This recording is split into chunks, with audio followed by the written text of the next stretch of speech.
Okay, welcome back to lesson 4. I hope you guys have enjoyed the previous lessons. This is going to be the last one in all of the tutorials, and hopefully by the end of this lesson you will have enough knowledge to go on to lesson 5 to create your own total edit. So in this lesson we're going to be covering a few separate more advanced features, the first one being the camera raw filter.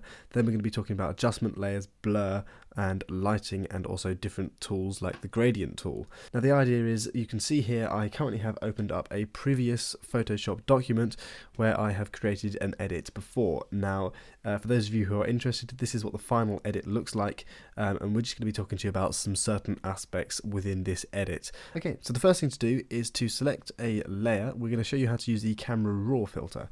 So I've gone ahead and select the woman in the foreground of this image. And the idea of the camera raw filter is it will open up a new window within Photoshop, and it will allow us to color grade this image further. So the idea is we can come up to help and we can search for camera raw, and you can get the camera raw filter by coming up to filter and going down to camera raw filter. Alternatively on Mac you can do Shift Command A. When I click this, or when I open up the camera raw filter, what you'll notice is it will in fact open a new window. So don't be alarmed by the fact it's opening a new window.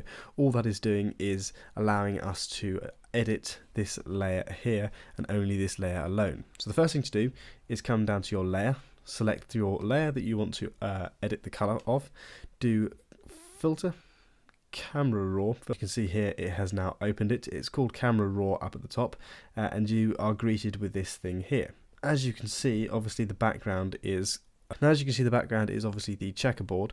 That's just because the layer that we are editing, we have removed the background from. If, for example, it was just a picture of the sky, then it would show the full image here. You can see if we come down here, we are given a load of different settings. Now this is much like to when you would color grade or edit any photo on your phone or on Instagram before you upload a photo. It's very simple and very similar in this style here. So don't be daunted by any of these curves or graphs up here. Don't look at any of these tools here. We're not going to be using any of those today. All we're going to be using is these and a couple of these panels up here, which I will explain later.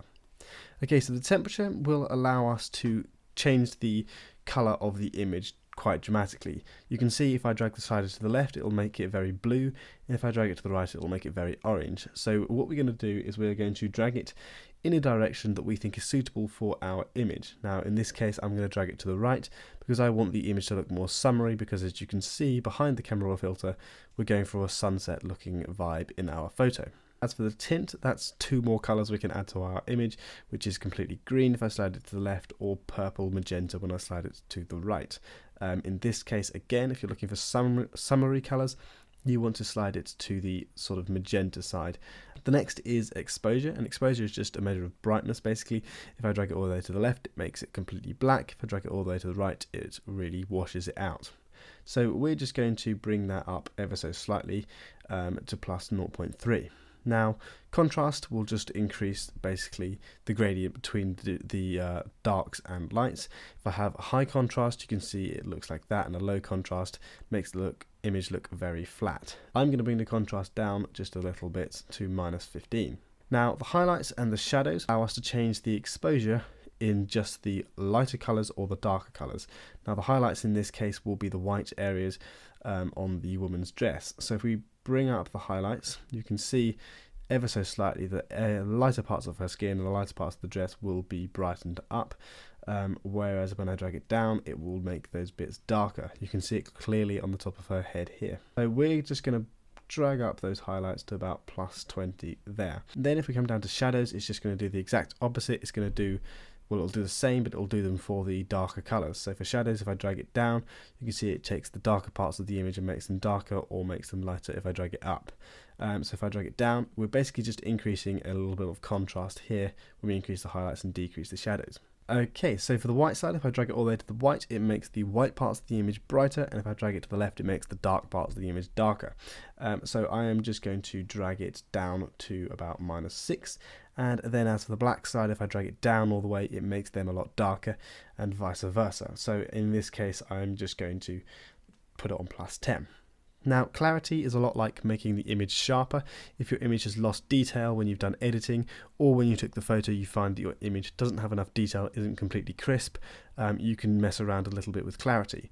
I wouldn't recommend going too harsh with clarity, because as you can see, if I drag it all the way up, the image does tend to look slightly odd. But you can see the effect it has. It basically makes the dark parts a lot darker in the image and kind of gives it an outline. Now if I drag it down, it makes the image slightly softer. Seeing as we're going for a summery day with a soft light in the evening, I've dragged my clarity down to -15. As for vibrance and saturation, they both do a very similar thing. Vibrance, you can see if I drag it down, it desaturates the image, but it still leaves some of the color in. It just brings it down a bit, and obviously if I increase it, it just makes it incredibly saturated. Saturation does a very similar thing, but when I drag it down completely, all of the color goes, and if I drag it up, all the color is incredibly over saturated. So with these, I tend to bring the vibrance down very slightly, and also the saturation down incredibly slightly as well. But again, that's just a matter of personal preference. Everything that's being edited at the moment, you will not be able to see live updating in the background here on the actual edit. All it's doing is editing this one layer of the woman in front, and then when we select OK, it will update it down. Okay, so moving on, the next thing I want to talk to you about is increasing the sharpness of your image. Along the top here, you can see if you hover your mouse over each of these icons, it'll tell you what it's about. Now in this case, we're going to go onto detail, and we're just going to talk through sharpening and noise reduction. Sharpening is just going to make the image a little bit sharper, slightly like the clarity tool, but if you've lost a lot of detail in the image simply because of over editing, you can bring back some of the detail by coming to the sharpening panel. So if I come up to the sharpening and the amount is simply just the amount of sharpening we put on the image. If I go to 100%, you can see it does look very, very strange. But if I bring it up to around 20, it does actually sharpen the image quite nicely. I wouldn't go much higher than 30, just because it can make the image look slightly bizarre. The next thing I want to talk to you guys about is luminance. Luminance is a way of getting rid of noise in your image. Now, for those of you who don't know what noise is in your image, it's when you take an image, say for example on a dark day or in a dark room, not very well lit, your camera will have to work really hard to pick out all the detail, and sometimes when it does that, what it does is introduce grain or noise into your image, so it reduces the quality of the image. Now bear in mind, when you do this, you will lose some of the detail in your image. Now what you want to do is come to the luminance slider, and the luminance is basically just the noise reduction, the amount of noise reduction we're putting in the image. If I drag the luminance slider all the way up to 100, you can see that the woman becomes very pastel-y, like an oil painting, like it's been melted slightly. And if I leave it down here at about 14, it does begin to remove some of that grain in the image. It's a very small amount, but when you look at it in detail, if you zoom in, you can notice the difference. Okay, so that's what I want to talk to you about, noise reduction and detail. The next icons, you can see here we've got grayscale, we've got split toning, lens corrections and effects. We're going to leave all of those alone today, and we're just going to do a minor bit of color grading. Okay, so for color grading, we're going to click on the camera icon, which is camera calibration, and all we're going to be doing is messing around with the red primary slider and the blue primary slider. Now, this can look quite daunting the first time you look at it, but don't fear, don't worry, this is actually quite easy to get your head around. If you imagine your image to be made up of 3 colors, red, green and blue, all these sliders do is in the hue part, they will change the colors of the reds between pink to a sort of more orangey, greeny yellow. In the green primary slider, they will change your image from a sort of yellow up to a more green, pinky part of your image. You can play around with these when you just drag the slider along. And then as for your blue primary slider, the hues will make it to more pink, and the blues here more green. And then when you drag up the blues here, it makes everything more green and purple.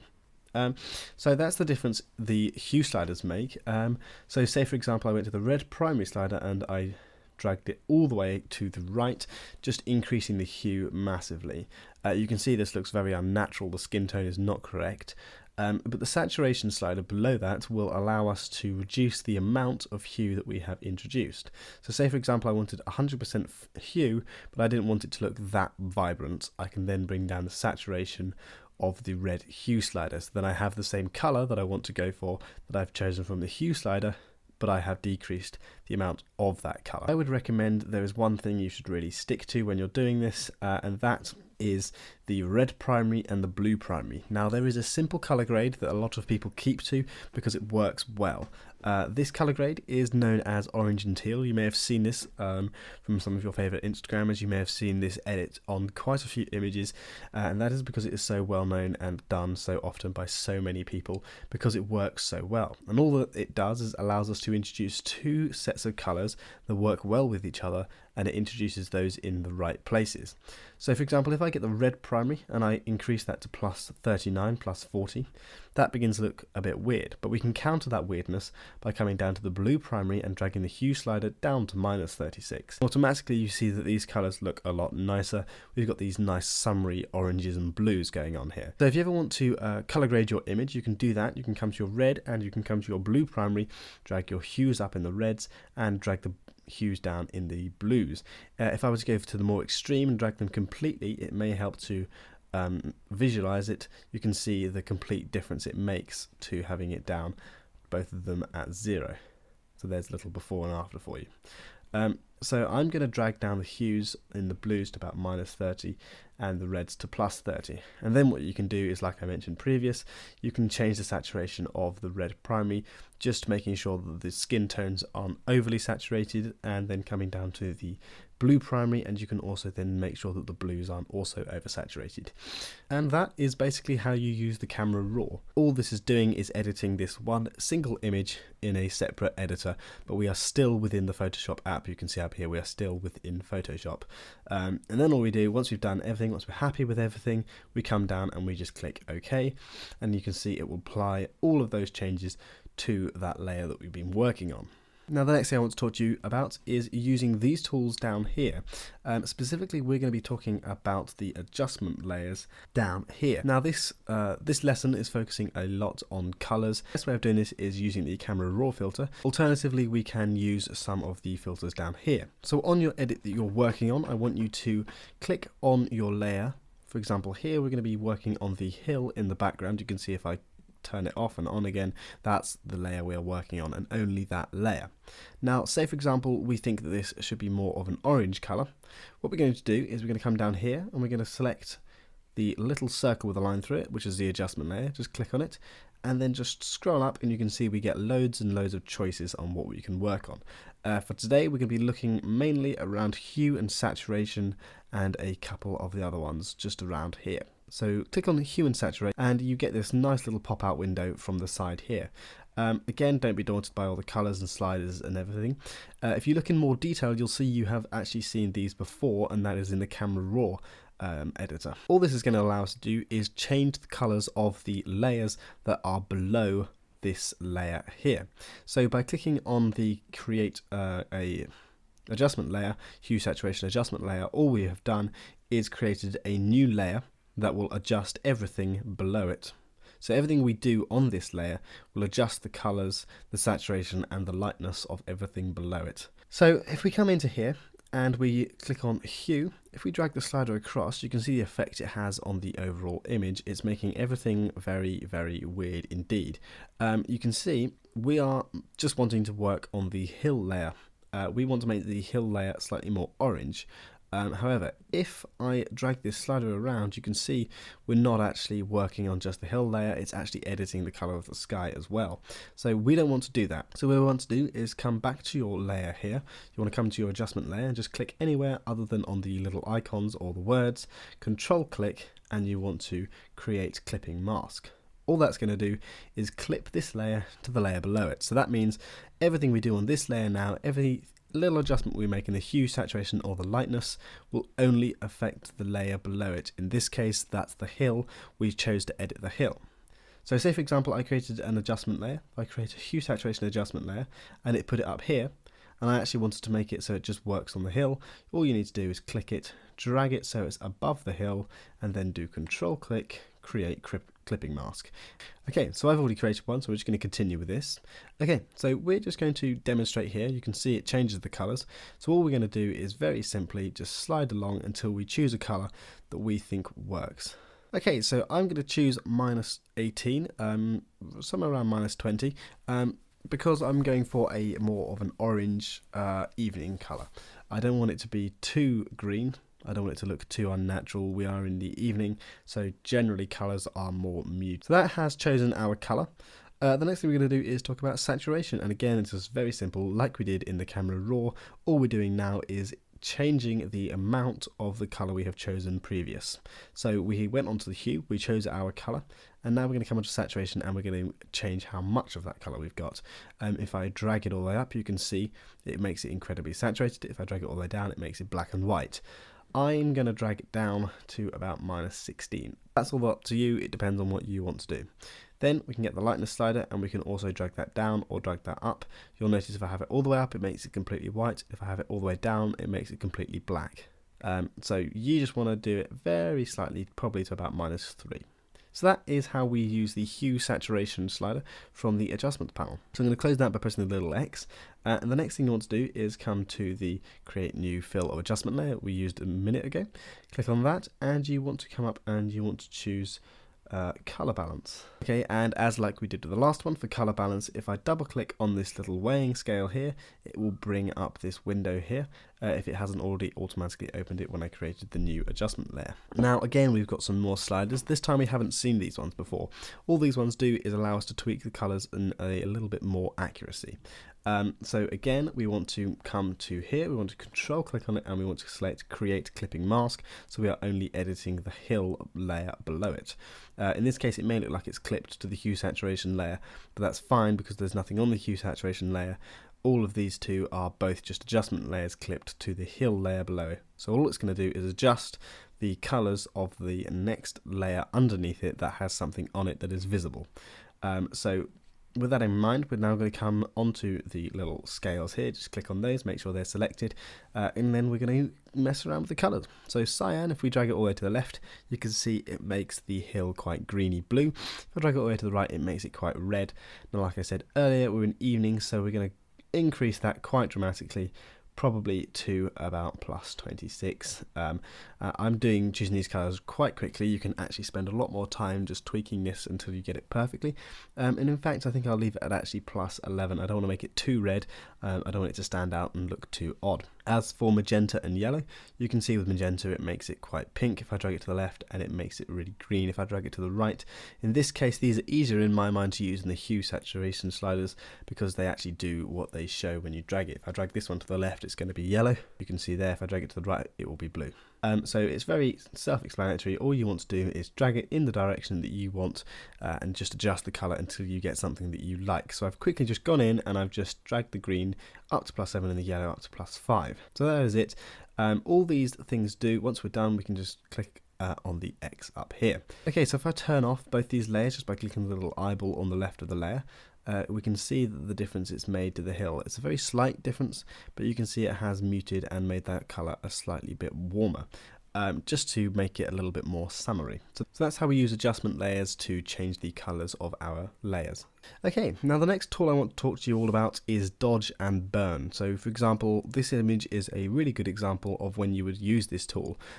So say for example you don't have the correct lighting. In this case it actually doesn't look too bad on the woman here, but say for example the light was coming from the foreground around where my mouse is pointing now, but in actual fact the image you're using, she's lit up far too much on the back, and you want to make sure that it all fits well with the lighting in the image.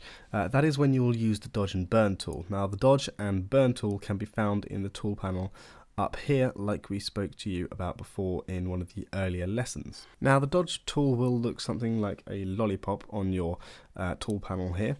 And if you control click on that, you can see here I can get the dodge tool and the burn tool and the sponge tool. You can also use the shortcut by pressing O on your keyboard. And we'll get a little thing that looks like a brush. You can increase the brush size by pressing close square bracket, and we'll decrease the brush size by pressing open square bracket, exactly the same as we did with the brush tool before. And what the dodge and burn tool does is it allows us to make certain parts of the image darker and certain parts of the image lighter.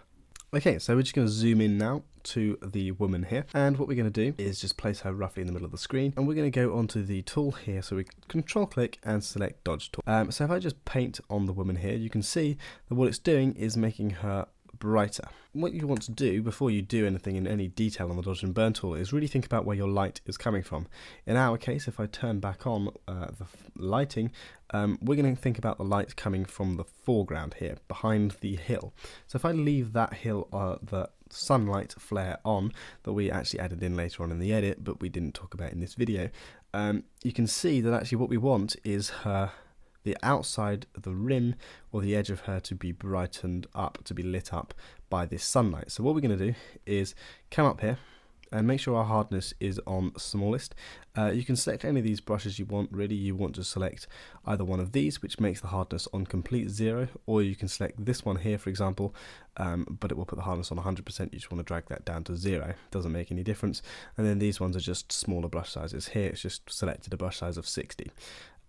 So what we're going to do is just brush along the outside, just adjusting the size of the brush as we go, and you can see very gently, very slightly, what it's doing is making the outside of her skin and her dress a little bit brighter. Now, you can spend a lot more time on this just to get it perfectly, but the idea, the aim here is to make sure that the parts of her that are hitting, the light is hitting, are lit up, basically, and we can use the dodge and burn tool to do that.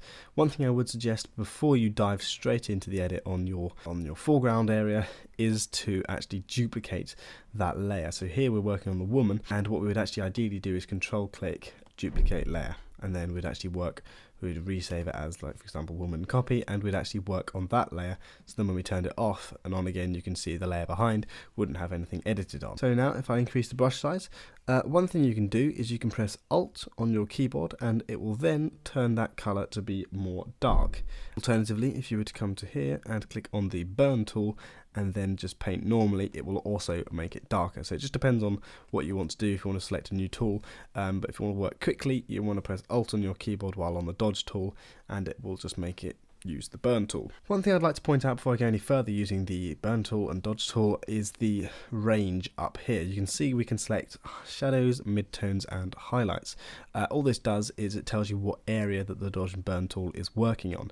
In our case at the moment, it's working on the midtones, that is all the colours in between the harsh brights and the harsh shadows.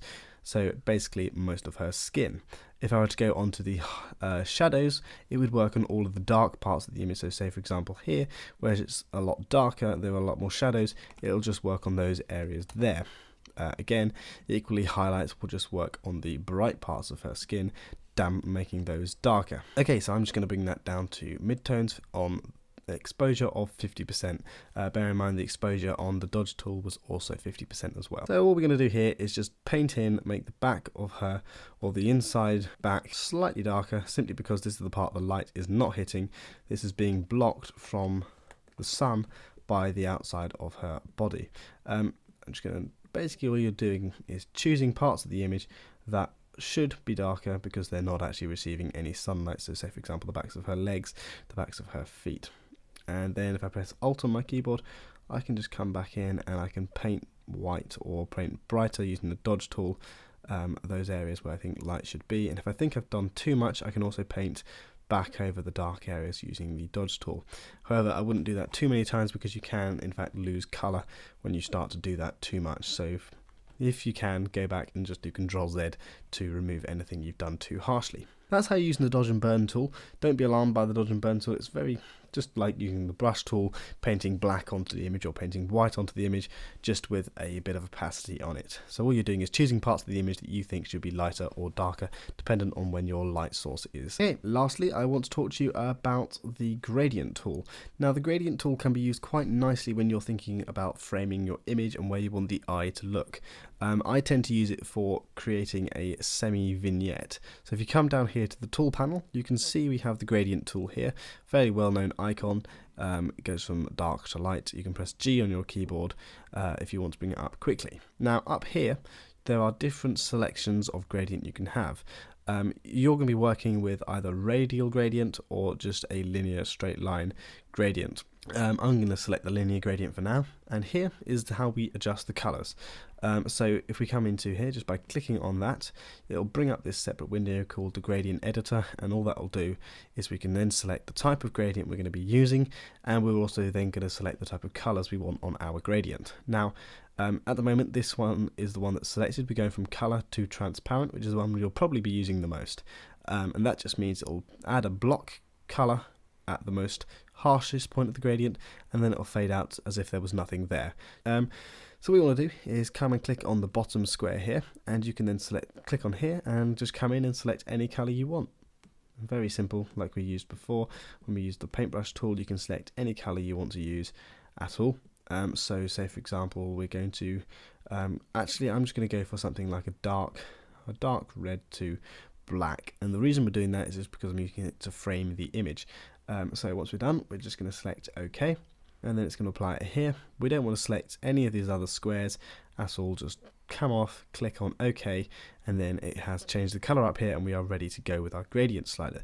Depending on what you're using it for, it depends where you're going to drag the gradient slider, but very simply, all you do is click on the screen and then drag upwards, and then all it will do is everything from that bottom click downwards will be of the harshest color, and then everything upwards will be faded out.